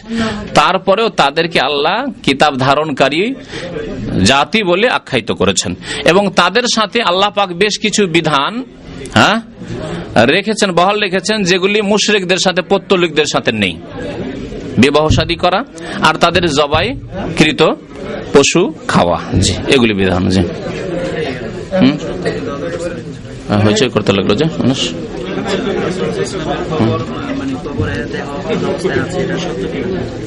এক ভাই জিজ্ঞাসা করেছেন নবী করিম সাল্লাল্লাহু আলাইহি ওয়াসাল্লামের দেহ মোবারক কবরে অক্ষত অবস্থায় আছে কিনা? হ্যাঁ, অবশ্যই আছে। ভালো করে শুনে রাখেন, তার মানে এই নয় যে তিনি জীবিত আছেন দুনিয়ার মতো।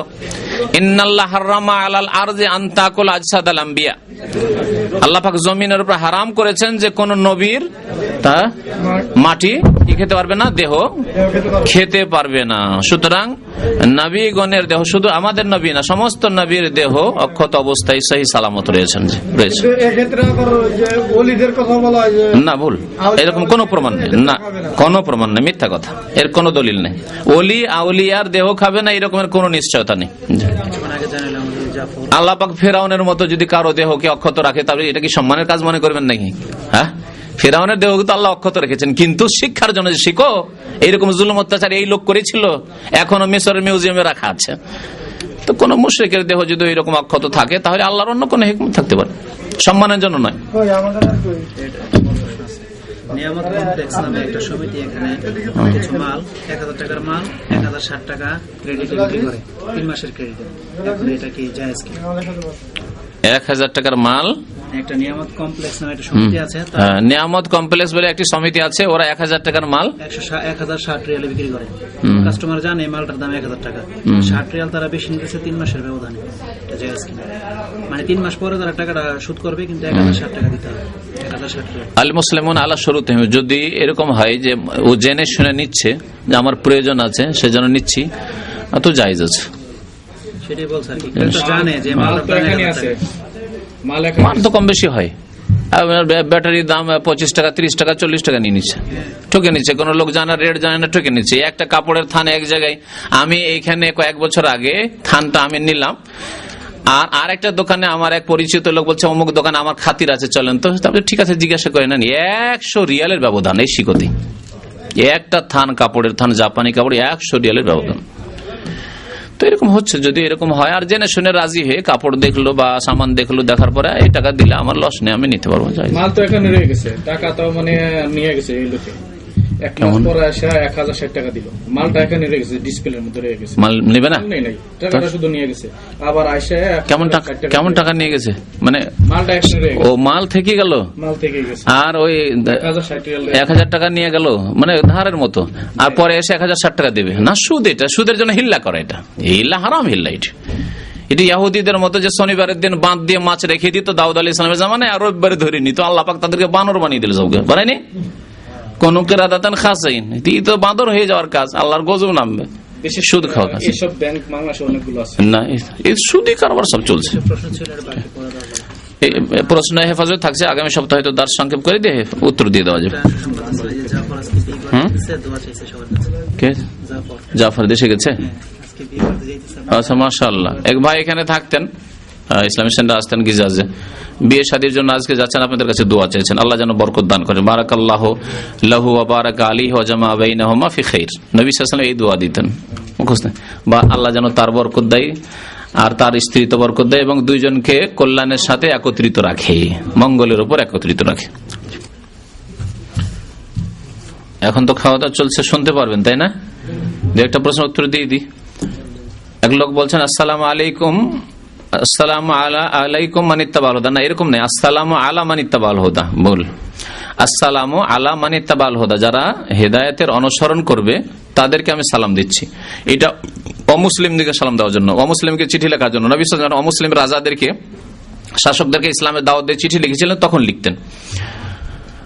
তো এইরকম যদি দেখেন যে সবগুলি অমুসলিম, তাহলে এরকম বলবেন। আর যদি মিক্সচার থাকে, কিছু মুসলিম অমুসলিম কোন জায়গায় বসে আছে, আপনি ওখান দিয়ে যাচ্ছেন, আসসালামু আলাইকুম বলেন, নিয়ত করেন মুসলিমদের, মুমিনদের নিয়ত করেন।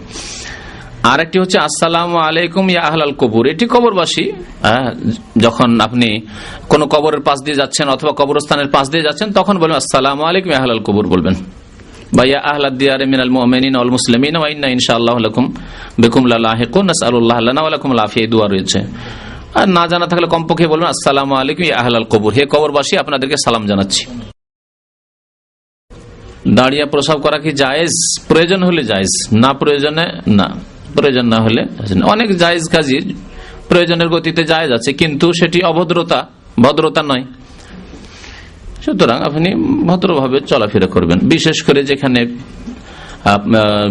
আপনার কাপড় নাপাক হওয়ার আশঙ্কা আছে, দাঁড়িয়ে পেশাব করলে ছিঁড়বে বেশি, সেখানে জায়েজই নাই, কারণ কাপড় নাপাক করা, শরীর নাপাক করা জায়েজ নয়।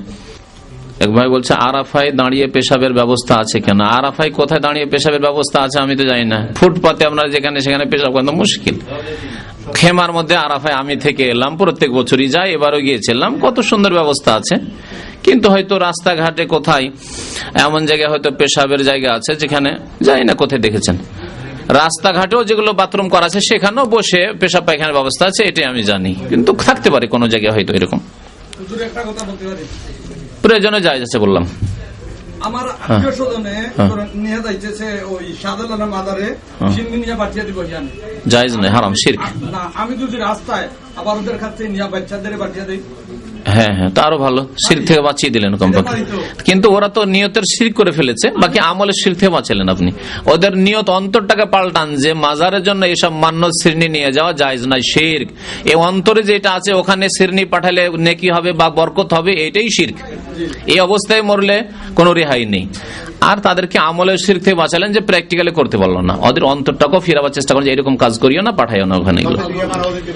জি,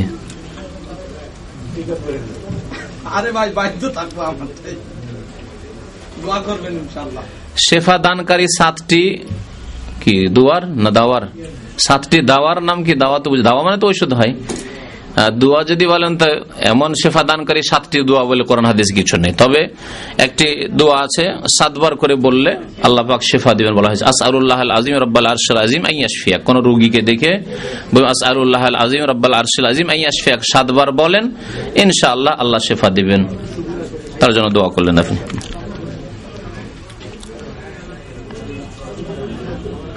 ওযু অবস্থায় যে কোনো কারণবশত উলঙ্গ হয় তবে কি ওযু নষ্ট হবে? না, ওযু ভঙ্গকারীর মধ্যে উলঙ্গ হওয়া নেই আছে কি? হানাফি মযহাবেও নেই, শাফি মালিকি কোনো মযহাবে নেই। উলঙ্গ হলে নষ্ট হবে না, তবে লজ্জা স্থানে হাত দিলে ওযু নষ্ট হয়ে যাবে, এটাই সহিহ। জি,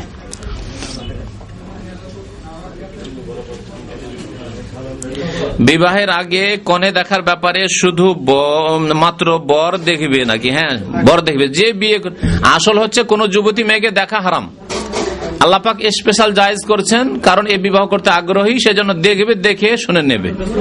মাল সামানটা যেমন দেখে শুনে নিতে হয়, সেই জন্য দেখা জায়েজ করেছেন, না হলে আসলে হারাম। তাহলে অন্যদের জন্য দেখা জায়েজ নয়।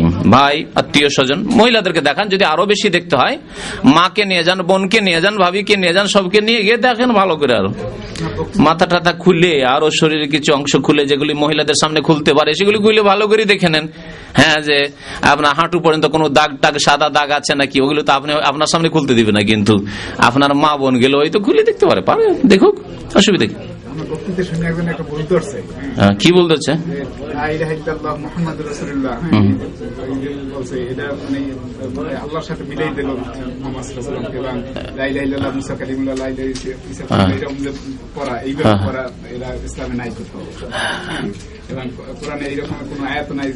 আমি তো বলি যে লাইহাল মুসা কালিমুল্লাহ পড়েন, কথা বলেছি তো অনুবাদ করি। লা ইলাহা ইল্লাল্লাহ মুহাম্মাদুর রাসূলুল্লাহর শাহাদাত দিতে হবে বলেছি। আমি সবসময় শাহাদাত শাহাদাত বলি।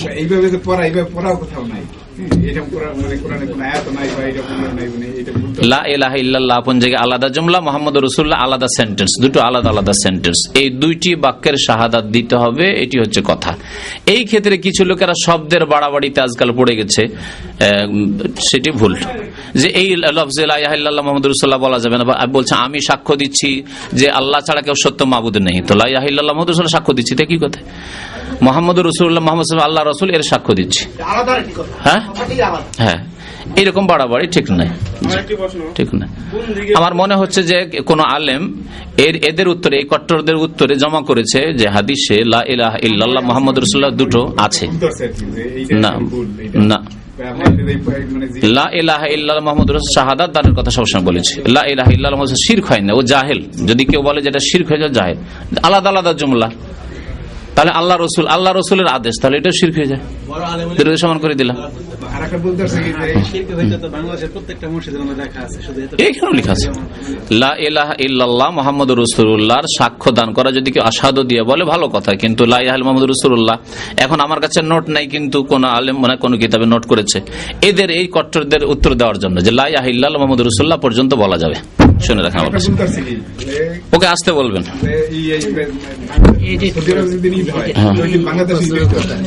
জরুরি নাই, ওকে বলেন জরুরি নাই, তোমার এলেমে অতটুকুই আছে। সাহাবায়ে কেরামদের জামানা থেকে ইখতিলাফ চলে আসছে, সুতরাং এইরকম বিভ্রান্তি সৃষ্টি করা ঠিক নাই। যদি দেখা যায় যে এলাকার সিংহভাগ অধিকার সব লোকে ইত্তেফাক হয়ে গেছে যে সৌদি আরবের সাথে করবো, তাহলে চলতে পারে। আল্লাহর নবীর জামানায় ওটাও ভুল, এটাও ভুল। ফিরকাবাজি করবে, 10টা লোক নিয়ে ঈদ করবে সৌদি আরবের সাথে, আর 1000 লোক একদিন পরে ঈদ করবে, এটা জায়েজ নাই। দ্বন্দ্ব সৃষ্টি করা মুসলিম জাতির মধ্যে জায়েজ নয়। এলাকার অধিকাংশ লোক যখন ঈদ করবে তখন ঈদ করতে হবে, কথা বুঝতে পেরেছেন? তবে যেমন বললাম যে আগে থেকে ইখতিলাফ, দুটি মত চলে আসছে। যদি এলাকার লোক সব মুত্তাফিক হয়েছে, গোটা ডিস্ট্রিক্ট, যে আমরা আমাদের ঈদগাহে ঈদ হবে সৌদি আরবের সাথে, তো আমি নাজায়েজ বলছি না। সেক্ষেত্রে চাঁদপুর এলাকায় তাহলে ঠিক আছে। চাঁদপুরে বললাম তো মানুষ একসাথে করে। কিন্তু ওই ঈদগাহে যাতে এমন না হয় যে আজকে একদল ঈদ করে গেল, কালকে আরেক দল ঈদ করতে আসলো, এমন না হয়। এটি জায়েজ না, ফিরকাবাজি জায়েজ না। এটা কি আছে খোদা শব্দ ঠিক বিষয় খোদা? খোদা বলে অর্থটা সঠিক কিনা না, খোদা বলা ঠিক নয়। খোদা মানে খোদ মানে নিজেই যে চলে এসছেন। তাহলে এখান থেকে বোঝা যায় যে আল্লাহ একদিন ছিলেন না, নিজে এসে গেছেন। এই নাম আল্লাহর জন্য প্রযোজ্য নয়। তারপর আল্লাহর 99টি নামের মধ্যে খোদা কোনো নাম নেই, সুতরাং খোদা না বলাই উচিত। আগে আলেমরা বলতো, লিখতো, ওগুলো আমাদের মুখে চলে এসছে, এখন ছেড়ে দেন। আমরা যেমন ছেড়ে দিচ্ছি, আমাদের ওস্তাদদের কাছ থেকে খোদা খোদা শুনেছি, এখন ছেড়ে দিচ্ছি, তা আপনি ওই রকম ছেড়ে দেন। দেশের হিসাবে করুক, দেশের হিসাবে ঈদ করছে, দেশের হিসাবে করুক। কোন দিকে প্রস্তাব পায়খানা করা হারাম? কিবলার দিকে, কিবলার দিকে। হ্যাঁ, এখন তো কোম্পানি আমার মানে আমার বলতে কিবলার দিকে। যদি হামামের মধ্যে ঘরের মধ্যে হয় তো অনেক ওলামাদের নিকটে জায়েজ আছে, সমস্যা নেই। বাইরে জায়েজ নয়, বাইরে জায়েজ নয়, যদিও মসলা ইখতিলাফ রয়েছে, কিন্তু বাইরে জায়েজ নয়, ঘরের মধ্যে হলে জায়েজ হতে পারে।